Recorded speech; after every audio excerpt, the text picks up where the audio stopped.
Caros irmãos e irmãs, o Senhor esteja convosco. Ele está no meio de nós. Proclamação do Evangelho de Jesus Cristo, narrado segundo Mateus. Glória a vós, Senhor. Naquele tempo, Jesus pôs-se a dizer: Eu te louvo, ó Pai, Senhor do céu e da terra, porque escondestes estas coisas aos sábios e entendidos e as revelastes aos pequeninos. Sim, Pai, porque assim foi do teu agrado. Tudo me foi entregue por meu Pai, e ninguém conhece o Filho senão o Pai, e ninguém conhece o Pai senão o Filho, e aquele a quem o Filho o quiser revelar. Vinde a mim todos vós que estáis cansados e fatigados sob o peso dos vossos fardos, e eu vos darei descanso. Tomai sobre vós o meu jugo, e aprendei de mim, porque sou manso e humilde de coração, e vós encontrareis descanso. Pois o meu jugo é suave e o meu fardo é leve. São para nós, irmãos e irmãs, palavras de salvação. Glória a vós, Senhor. Podemos sentar um instante.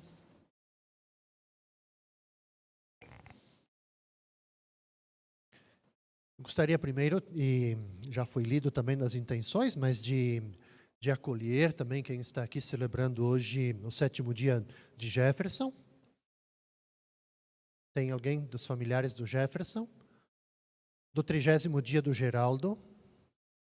Sintam-se muito bem-vindos. E da irmã Maria da Glória. Irmã Maria da Glória era presença, sempre ali onde que vocês estão, irmãs, Ela costumava sentar, Então, que ela também, ela possa interceder por nós, Nos ajudar a viver com maior fidelidade o nosso seguimento em Jesus. Hoje nós celebramos, aliás, desculpe, a Ranulfa, tem alguém também aqui? Dos familiares, o 5º dia, ninguém? Celebramos esse santo tão importante, Eu dizia hoje meio-dia na missa, alguém que é vinculado à província de São Paulo, dos Freis, da província Imaculada Conceição, que nasceu, viveu toda a sua missão junto à província da Imaculada Conceição, mas para todos nós, não só para os franciscanos, cada vez mais, Frei Galvão, ele precisa ser conhecido. Eu sempre costumo dizer assim, para além das pílulas, que ele se tornou muito conhecido divulgando as pílulas. Mas conhecê-lo exatamente pela sua profundidade em termos de mística, de contemplação, um missionário, um pregador, um conselheiro, a gente costuma dizer assim, um conselheiro de mão cheia, de mão cheia. Então, a gente precisa beber ainda com maior profundidade na sua espiritualidade. Eu gostaria de trazer presente alguns elementos do que nós celebramos hoje, porque, no fundo, a gente poderia dizer assim, independente do que nós estamos aqui hoje, viemos participar da missa, se viemos por celebrar os nossos entes queridos, se a gente veio pela nossa devoção a Santo Antônio, se nós viemos em especial porque hoje na igreja celebramos o Frei Galvão, ou porque a gente, da nossa prática a missa. Quer dizer, independente de todas as nossas motivações, os santos que nós celebramos na igreja, todos eles, e por isso é importante mencionar também Galvão, tem que ser para nós nessa perspectiva da intercessão. São intercessores. São para nós, sobretudo, os exemplos. Exemplos de vida, exemplo de testemunho, exemplo de fidelidade no seguimento. E não devemos, e por isso que celebrar um santo tão próximo da gente, nos ajuda a entender, inclusive, isso que o Papa Francisco vem falando da santidade no mundo de hoje. Porque facilmente a gente coloca quando a gente olha, a gente celebra os santos, quem sabe os santos mais antigos, da primeira geração do cristianismo, segunda, terceira, a gente fica com aquela ideia de que o santo, a santa, é alguém que já tenha nascido pronto. Nascido pronto. E, na verdade, não é assim. Nenhum santo nasce pronto. Nenhum santo. E isso é muito importante para nós. O santo, ele vai se tornando santo, santa, no dia a dia, com a sua caminhada diária, com as suas dificuldades, com as suas dúvidas, mas acima de tudo, com a sua persistência. Naquelas lutas travadas diariamente, nas escolhas que os santos fizeram, mas nas escolhas que nós realizamos na nossa vida. Quer dizer, do jeito que nós escolhemos viver. Do jeito que nós escolhemos, no fundo, ser presença de Deus no nosso tempo. Então, é ali que a santidade ela vai se construindo. Uma santidade que eu sempre digo assim, possível. E mais do que tudo, uma santidade necessária para o mundo de hoje. Porque se nós olharmos ao nosso redor, a gente tem que dizer sempre, quer dizer, o mundo, a nossa sociedade, ela necessita de pessoas santas. Mas, novamente, com o nosso pé no chão. Quer dizer, o mundo precisa de pessoas santas, mas, novamente, com o nosso olhar, não o santo das coisas extraordinárias, né? Porque quando a gente pensa o santo com as coisas extraordinárias, a gente logo diz, é possível para mim não. Não tenho jeito. Isso é só para quem tem grandes virtudes. E na verdade não é isso. Quer dizer, novamente, o santo do dia a dia. O Papa Francisco ele sempre fala assim, o santo no jeito de olhar, o santo no jeito de acolher as pessoas, o santo no jeito de dividir a sua vida, no jeito de ser solidário, no jeito de partilhar, no jeito, na capacidade de perdoar, no jeito, na sua capacidade de amar as pessoas. Então, para nós, assim, essa motivação que o Papa Francisco ele nos faz, pensar a santidade no nosso dia a dia, a gente deveria sim pensar, quer dizer, como que eu posso ir vivendo a santidade onde eu estou? A gente pode dizer, como é que eu posso ir vivendo a santidade, num crescendo, na minha casa, nas nossas casas? Como que eu posso ir vivendo a santidade já entre os nossos vizinhos? A gente pode acrescentar hoje, inclusive, como é que eu posso viver a santidade nas redes sociais? Nós tivemos há pouco o Carlos Acutis, aquele jovem que atuava nas redes sociais, divulgando a fé cristã, divulgando os valores do Evangelho, falando permanentemente assim, da vida cristã. Então, como que nós podemos ser santos, viver a santidade nos espaços cotidianos?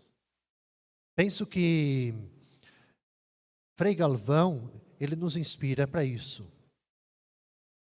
Porque Frei Galvão, eu quero retomar isso, que eu fiz menção, isso também está no comentário inicial.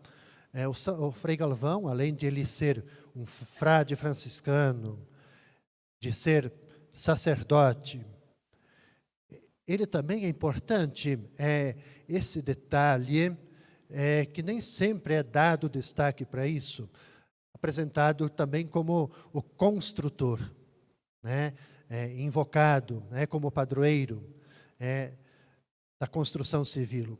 Por que eu chamo atenção para isso? Porque acho que o grande desafio para nós, nos espelhando em Frei Galvão, e nessa perspectiva de viver a santidade no cotidiano, quando a gente lê a biografia de Frei Galvão, a gente vai perceber que um dos grandes desejos, aquilo que ele alimentava permanentemente, era de que todos nós, que as pessoas pudessem praticar obras de amor. E aí, aproximando com aquilo que ele é apresentado como o construtor, né, o padroeiro da construção civil, acho que o convite para nós é também, assim, como que nós podemos ser, aonde a gente vive, com quem nós convivemos, nos relacionamos, como que nós vamos ser os chamados pedreiros e pedreiras do amor, assim como o Frei Galvão, no sentido de que nós vamos construir o reino de Deus. Ele acontece, ele se dá, o reino de Deus, quando ele é edificado através dos pequenos gestos, do pedra por pedra, tijolo por tijolo. O evangelho do dia hoje, não esse aqui é da festa, mas o evangelho do dia hoje falava do que é comparado ao reino de Deus. E as duas parábolas é que o reino de Deus ele é comparado ao grão de mostarda, a semente da mostarda, pequenina, mas que se torna uma grande árvore, onde é que até os passarinhos podem pousar nela. E o reino também é comparado ao fermento.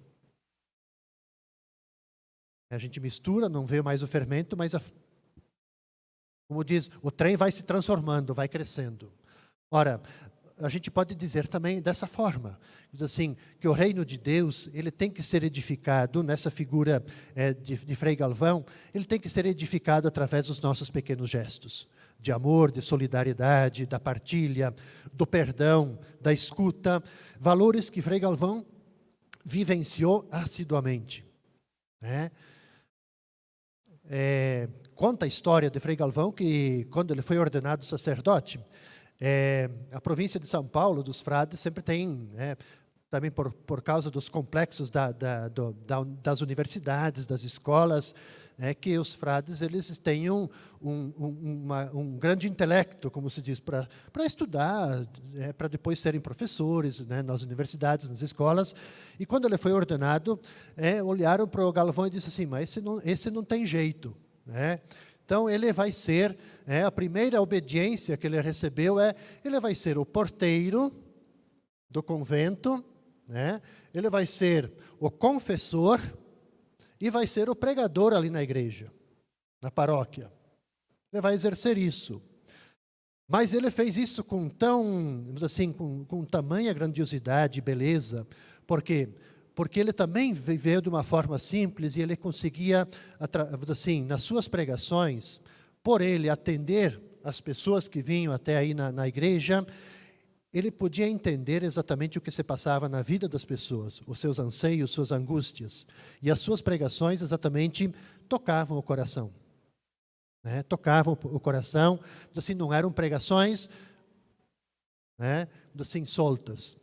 Então, ele exatamente foi alguém que, assim, na sua simplicidade, mas também, assim, no seu jeito de escutar, de poder, assim, no seu jeito de amar as pessoas, de poder ajudar as pessoas também a encontrarem e se encontrarem consigo mesmo e se encontrarem com o próprio Deus.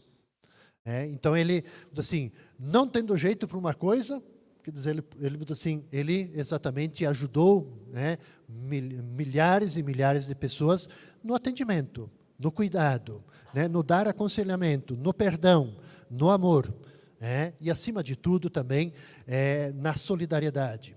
Outro detalhe que se conta dele é que na construção lá do Convento da Luz, como é um convento antigo e ali os que ajudavam, os pedreiros na construção, os ajudantes, os serventes, muitos eram escravos. Conta-se na biografia dele que às sextas-feiras ele saía do convento e ia andando nos bares, nos botecos ao redor, para saber se alguns dos serventes escravos tinham alguma dívida. E ele pagava. Por quê? Porque ele não queria que aquele dinheirinho, né, que era ganho na construção fosse gasto ali, mas ele fosse exatamente para ajudar na manutenção das famílias, dos filhos, assim por diante. Então, quando chegavam no outro dia, eles ficavam assim, mas quem que passou aí, né? Então, ninguém sabia, mas era ele que ajudava, assim, a pagar aquilo que eles tomavam lá, quem sabe, uma sua pinguinha, né? Seus petiscos, isso faz parte, né? Então, ele queria ajudar também. Então, uma pessoa muito também solidária, muito generosa para com a vida das pessoas. E, por fim, eu acho que Frei Galvão, eu acho que ele nos ensina algo muito importante que está ligado exatamente na forma de viver a santidade no mundo de hoje. Um dos grandes traços dele é a questão da mística e da contemplação. Era costume, por isso que também a ordem, a padroeira da ordem franciscana é Nossa Senhora da Conceição. Todo frade que emitia assim, os seus votos solenes na ordem, eles tinham que fazer também como que se fosse dedicar a sua vida para com a Imaculada. Faziam o voto de defender a Imaculada e de divulgar também a espiritualidade mariana. Então, ele também nos ensina, e por todos os espaços onde que ele passou, no seu itinerário a pé, percorrendo, além da capital de São Paulo, muitas cidades no interior de São Paulo, indo para o Rio de Janeiro. Quer dizer, por onde que ele ia, nesse andar a pé, como missionário, uma das grandes coisas que ele fazia era escutar, confessar e divulgar a espiritualidade mariana. Sempre nessa perspectiva. Maria cuida. Maria toma conta. Toma conta das nossas fragilidades. Maria nos ajuda, assim, a percorrer o caminho ao encontro do seu filho. Então, mediante a espiritualidade, fazer o encontro com o filho, fazer o encontro com o evangelho, fazer o encontro, assim, com uma espiritualidade profunda da fé cristã. Caros irmãos e irmãs, vamos pedir que Santo Antônio, de fato, possa encher o nosso coração do mesmo fervor, do mesmo ardor, do mesmo fogo, da brasa que ele tinha. Que nós possamos também, nos nossos espaços, sermos pessoas de contemplação, sermos pessoas também que cuida, que zela pela vida do outro. Pessoas amorosas, mas também pessoas que saibam perdoar. O mundo necessita muito do perdão hoje, do entendimento. Então, que ele nos inspire, que ele nos ajude. Assim seja. Assim seja. Ficamos de pé. Aliás, hoje é dia que temos preces, Temos preces. Então, hoje não temos o hino de Santo Antônio, mas nós temos preces especiais de Frei Galvão.